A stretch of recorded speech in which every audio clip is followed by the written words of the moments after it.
They answer every call. They cancel their own plans to help someone else. They say yes before they even think about it. And when you ask them how they're doing, they smile and say, "I'm fine." But they're not fine. They haven't been fine for a very long time. Today, we're going to talk about what's really going on inside the mind of someone who is always available for everyone, and why it's not kindness, it's survival. We all know this person. Maybe you are this person. They're the friend who picks you up at 2 a.m. and never complains, the coworker who stays late to help even though no one asked, the family member who organizes everything, remembers everything, holds everything together while quietly falling apart. On the surface, they look like the most generous, selfless, emotionally available person you've ever met. But beneath that surface, something very different is happening. Because here's what most people don't understand. Being always available is not a personality trait. It's a pattern. And that pattern almost always has roots in something much deeper than kindness. In psychology, we talk about 4 trauma responses: fight, flight, freeze, and fawn. Most people know about the first 3, but fawn is the one that hides in plain sight because it looks like love.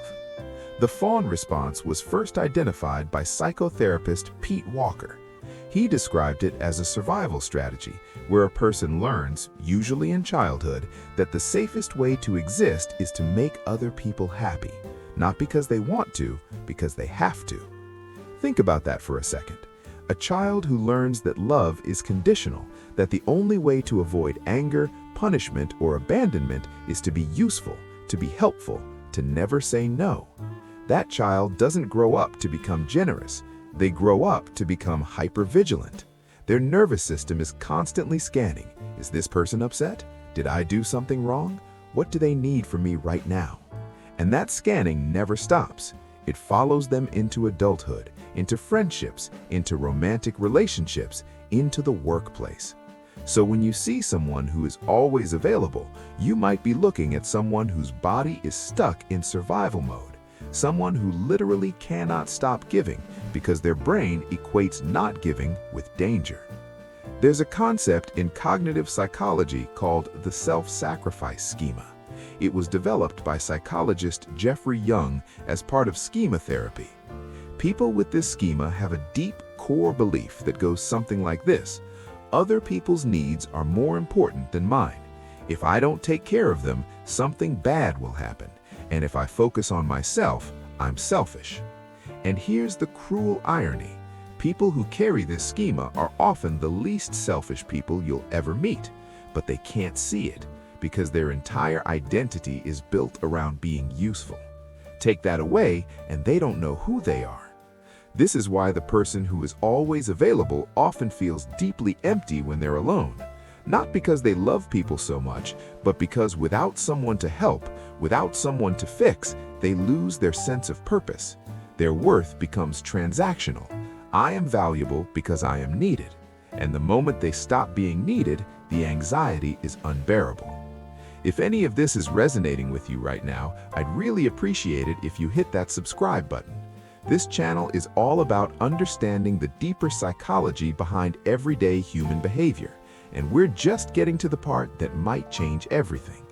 Research published in the Journal of Occupational and Organizational Psychology found that chronic self-sacrifice is directly linked to emotional exhaustion, depersonalization, and burnout. But it doesn't stop there. When you are always available for everyone, 3 things happen over time. First, resentment builds. You start keeping an invisible scorecard. You gave and gave and gave, and nobody gave back. You won't say it out loud, but you feel it, and it slowly poisons every relationship you have. Second, you attract takers. Psychologically, people who overgive tend to attract people who overtake. Not because the universe is unfair, but because the dynamic works until it doesn't. And by the time it stops working, the giver is already running on empty.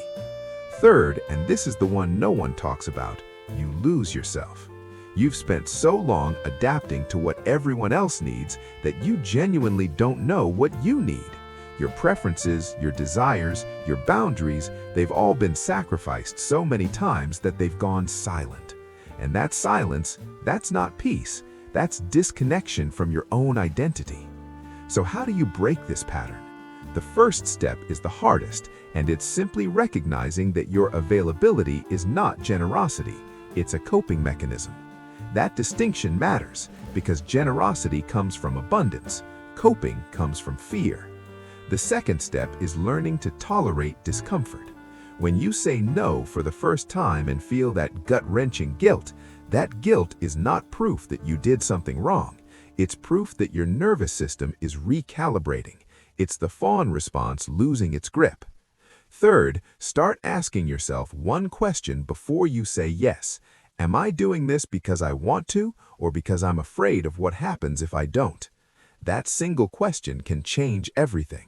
And finally, understand that the people who leave when you set boundaries were only there for what you provided. The people who stay, those are your real relationships, and you deserve to find out who they are.